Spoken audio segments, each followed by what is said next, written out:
Hello students. तो video start करने से पहले मैं एक बात आप लोगों को बता देना चाहती हूँ कि आज का जो टॉपिक है वो बहुत इंपॉर्टेंट है। ऑल अबाउट एनवायरनमेंट के ऊपर टॉपिक है ये। तो ये आपको याद रखना होगा कि आज का जो टॉपिक है वो regulatory bodies all about environment के ऊपर। तो ये आपको याद रखना पड़ेगा पार रेगुलेटरी बॉडीज़ के बारे में नाम जानना पड़ेगा कि रेगुलेटरी बॉडीज़ क्या क्या है एंड इसका मेनली फंक्शंस क्या क्या है। तो स्टूडेंट्स चलिए आज का जो टॉपिक है all about environmental regulatory bodies in India, तो वीडियो स्टार्ट करते हैं। Okay, so students, this is environmental regulatory bodies in India. Okay, so first one is there are 13 environmental bodies. First one is Ministry of Environment, Forest and Climate Change, that is MOFFCC. Okay, so इसका full form क्या है? Ministry of Environment, Forest and Climate Change. And the second one is CPCB. Okay, and the full form is Central Pollution Control Board. Okay, so and the third number is State Pollution Control Boards, that is SPCBS, State Pollution Control Boards.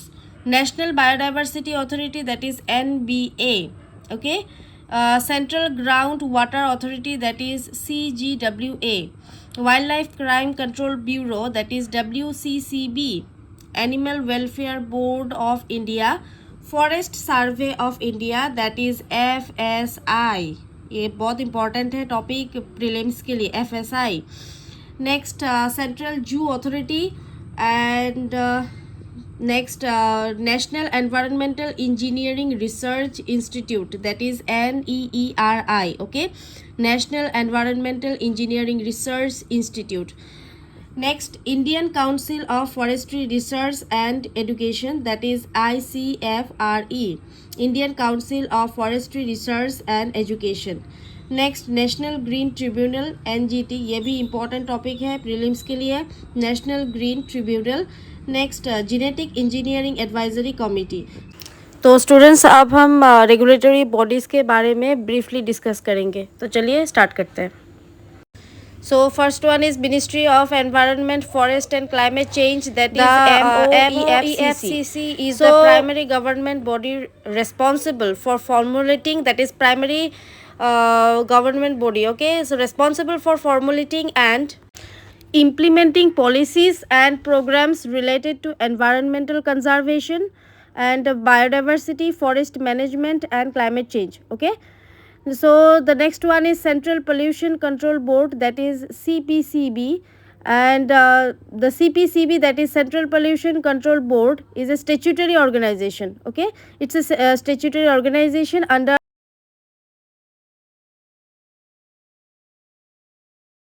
the MOEFCC and acts as the apex body for controlling and preventing pollution.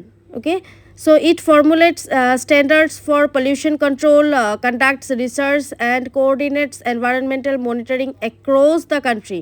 Okay, so third one is SPCBS, that is State Pollution Control Boards.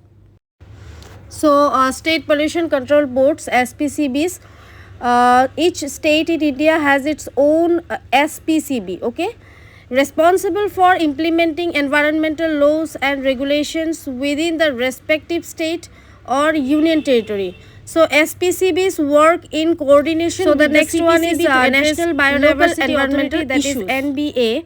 And the National Biodiversity Authority operates under the MOEFCC and focuses on the conservation of biological diversity, sustainable use of its components, and fair and equitable sharing of benefits arising from the use of biological resources, that is NBA. Okay,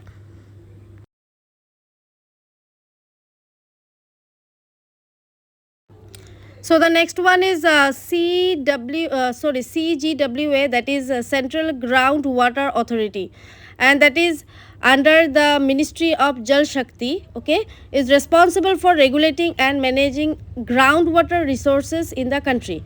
It formulates guidelines for the sustainable use of groundwater and groundwater extractions. So the next one is WCCB, that is Wildlife Crime Control Bureau. So the WCCB, that is Wildlife Crime Control Bureau, under the Ministry of Environment, Forest and Climate Change, focuses on combating organized wildlife crime, and it works to prevent illegal trade in wildlife and their products. So next, animal welfare boards of India. Okay, so the Animal Welfare Board of India is a statutory advisory body on animal welfare laws and promotes animal welfare in the country. So it's a statutory advisory body. Okay, and it was established in 1962 under section 4 of the provision of cruelty to Animal Act, and in 1960 the Animal Welfare Board of India was started under the stewardship of late Srimati Rukmini Devi.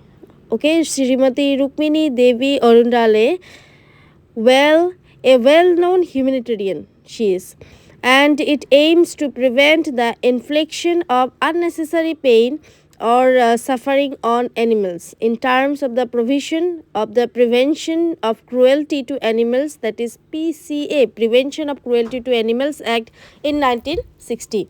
Then Forest Survey of India, that is FSI. The Forest Survey of India, it's an organization under the Ministry of Environment, Forest and Climate Change. Okay, so it's conduct to surveys and assessments of forest resources. It plays a vital role in monitoring changes in forest cover and biodiversity. Okay, then Central Zoo Authority, so it's an body of the government of India responsible for oversight of zoos.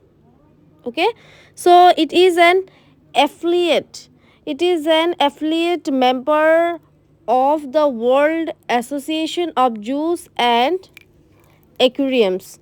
The CZA, that is Central Zoo Authority, was formed to bring Indian zoos up to international standards. So next, National Environmental Engineering Research Institute, that is NEERI. So it's a research institute under the Council of Scientific and Industrial Research, that is CSIR. So it conducts research and provides technical expertise in the field of environmental science and also engineering. Okay, and next, Indian Council of Forestry Research and Education, that is ICFRE.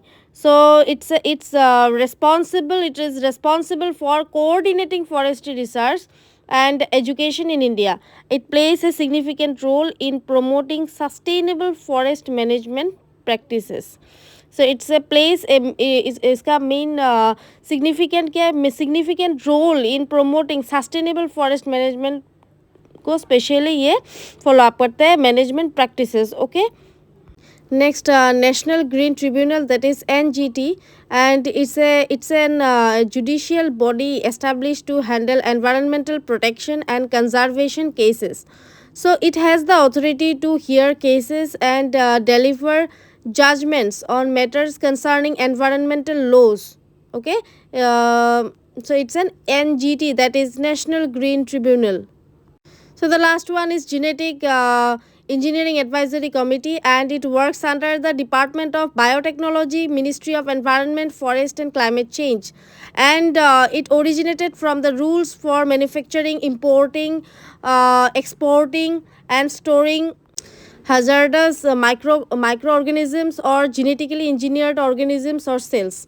So these environmental organizations approves field trials for genetically modified crops and can take punitive actions for non-compliance. So it also apprises the large scale use of catastrophic microorganisms and industrial production from an environmental perspective. Okay, so students, this is most important